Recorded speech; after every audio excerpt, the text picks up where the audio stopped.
Justice Society World War II.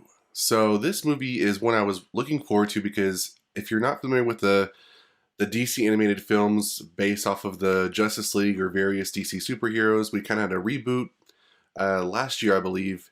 And if you're needing a little bit of refresher, we had, I believe, Flashpoint, which was the last DC movie that kind of reset the timeline. And we got a new style of animation, and we got these new movies coming out, like the Batman. Batman has had a couple movies. And now we have Justice Society World War II. And in this film, the Justice Society of America, a group of heroes aiding the Allies in World War II, makes an ally from the future who sends them on a history-changing adventure. So right away, I knew I was going to like this movie because I really like historical films. I like World War II. That's not to say I don't like what happened in World War II. I just like discussing World War II, and I like learning about World War II. I'm sure a lot of people do. That's why they make so many movies about it. But this one I was particularly interested to see, how exactly do they handle that, and how exactly does the Justice Society of America, especially with Wonder Woman and etc., how are they going to aid the heroes? So obviously, because it is World War II, these heroes will be fighting the Nazis, and Hitler is referenced multiple times. And as far as the Aryan race, all that stuff is thrown in. You don't really hear much about Great Britain and other countries. You hear a lot about the U.S. because the Justice Society of America is from the U.S., so that's the main, kind of side story. We do hear about France and some other things like that. We do hear about bits and pieces from the war. So I think that's really cool. So let's talk about the Justice Society. So I don't know that this film does a very good job of explaining how the Justice Society comes about. We do know that this is from a different Earth. This is Earth 1 Justice Society. So it includes Wonder Woman, Hourman, who I'd never heard of before, Black Canary, Hawkman, the Jay Garrick Flash, and then we have Steve Trevor. And that's basically the Justice Society. Oh, except for Shakespeare, who is a photographer. He's a photographer. I'll leave it up to that. And that's basically the team. Something else I was super excited about for this film is The Flash. The Flash is my superhero of choice. I know you can't really see it because my mic is in the way, but I have... Oh, you can see all this Flash stuff behind me on this other side, though. I love The Flash. He's my superhero. And I got not only one, but two Flashes in this movie, so I was super excited for that. And just to see their kind of interactions with each other. It's different time periods, so I feel like you have different versions of the Flash, obviously. But what I mean to say is you have different personalities, you have different characters as a whole, even though they share the same name and similar power sets, they're not the same person. So which makes for great, storyline and great interactions and just great scenes to watch. I added Wonder Woman on my list to talk about the review because while I liked her character overall, the only thing that bothered me the most that I could not stop thinking about was her accent. Why did you have to give her an accent? It didn't even sound Amazonian, whatever that's supposed to sound like. It sounded Russian. I'm sorry. Whoever the voice actress was, it sounded Russian. I don't think she needed an accent. Just leave her be as just regular speaking Diana. She doesn't need an accent. So let's talk about the story. So right away, the runtime is not very long for this movie, so of course they have to kind of thrust you in. So obviously, the war has already taken place. It's already happening. And we start out with the Flash, Barry Allen, who is having a picnic with Iris West, and he hears some commotion, and it's Superman fighting Brainiac, and Brainiac is going to do some type of attack to Superman that's going to be detrimental, and Barry thinks he can defend, stop it and defend Superman and save him. And in doing so, he taps into the Speed Force and creates a time portal and gets transported to another Earth during World War II with the Justice Society. What is interesting about this movie is this version of Barry Allen has not quite tapped into his full power set, nor has he had much interaction with Superman and some of the other Justice League superheroes. Like, that stuff hasn't come about yet. The movie doesn't really do a good job of setting that in place. You assume that if he's helping Superman, I'm guessing, he's having lunch and a picnic in Metropolis. So you assume because of all that, he has had interactions with the superheroes before, but you kind of find that's not true. But the movie doesn't do a very good job of setting that up. Anyway, so he gets transported, and, right away, the Justice Society seems not completely shocked to see him as far as, his appearance and what he's doing. Obviously because they're fighting the Nazis. And in this version of the war, the Nazis have seemed to tap into some, more advanced weaponry and machinery that they not previously had in the World War II that we know of in Standard Earth or Earth 6, whatever the Standard Earth is. So seeing the Flash, they're just like, who is this guy? You know, is he, I guess, never a superhero, or is he a villain, or what is, you know, what is he? And well, that I can see is fine, and most of the stuff set up for the war is fine. It's really up into the there's just some choices that the movie makes involving, which I'll get to that towards the end of this review, that just don't seem to flesh out all the way. But I did really enjoy the setup of all the soldiers, you know, during the submarine scenes.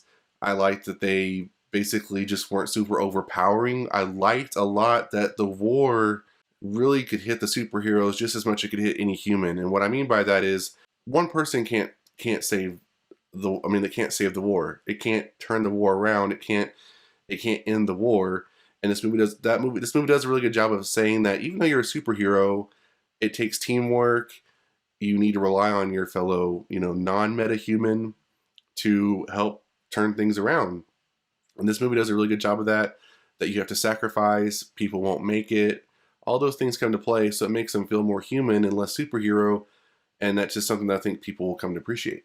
I did want to talk about the animation just real quick. I did like this animation style. It is growing on me. It reminds me very much like the Venture Brothers, and I know countless other animated cartoons and films, but it seems to be like the new style that the movies are going with. I will always be partial to the Justice League animation style of old, but this new animation style is growing on me, and I did enjoy it very much. And the amount of detail, of course, thrown in with some modern day animation, you know, visual effects, it made it for a really good overall movie. And I did want to mention, I really did like what most about it is that given that it's World War II and kind of that, you know, vintage style, they did throw a lot of those elements into the movie, especially like with the opening where you have like this kind of old style TV screen size, you know, the old traditional 4:3, and it had like the black and white and kind of this old kind of grainy specs thrown in there. It's really good and cool that they did that to kind of, you know, add a little historical finesse to it.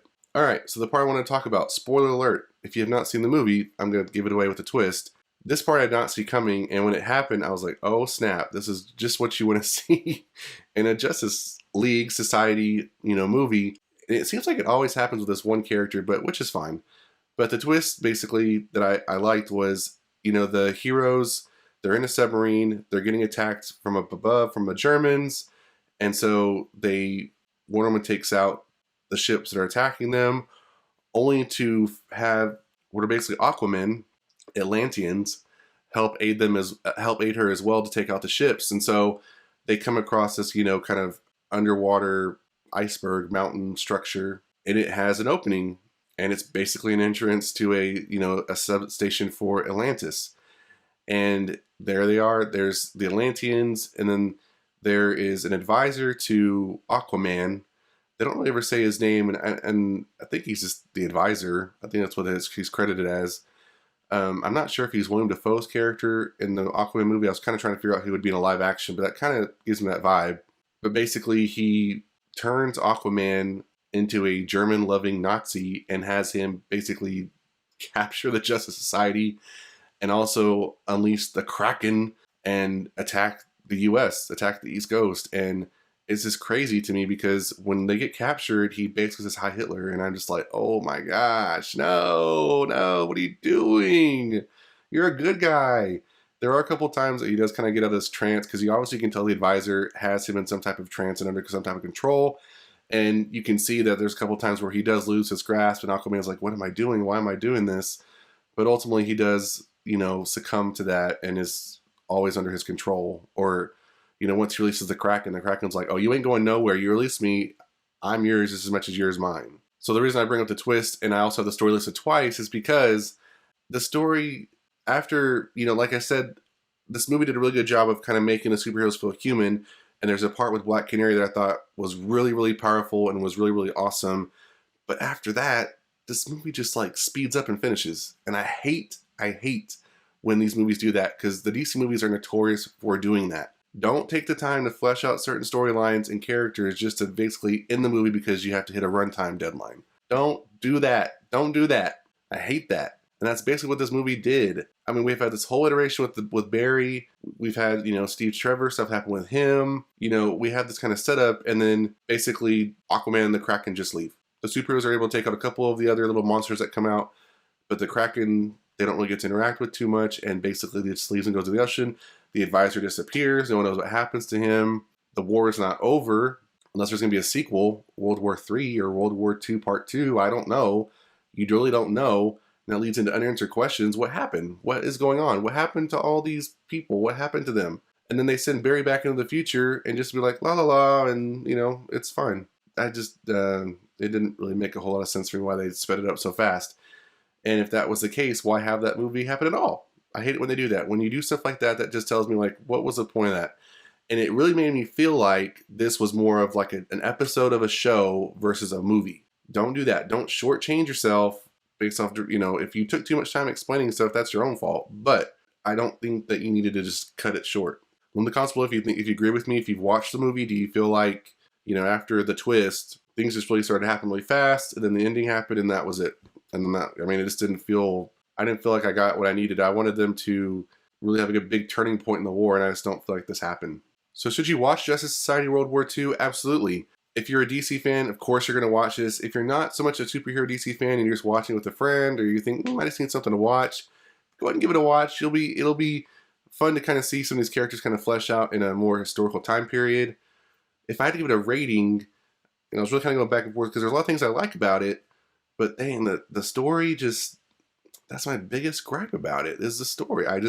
There's certain parts and stuff that happens that I just can't seem to get over, especially the ending, and I'm gonna have to give it 3 out of 5. I think it could have done a lot better if they had more time, which I don't know why you need a whole lot of time. There's plenty of fluff in this movie, but 3 out of 5 is what I'm going to give it. But I definitely do recommend it. I always recommend DC animated films because I always want more DC animated films, and some are better than others, and I think this one is not as good as some of the other ones that I've seen, but it's definitely worth your watch. And that's my review for Justice Society World War II. Let me in the comments below if you agree with all my points in the review, and I'd love to hear your comments down below. And that's it for this video, guys. If you enjoyed, hit that like button.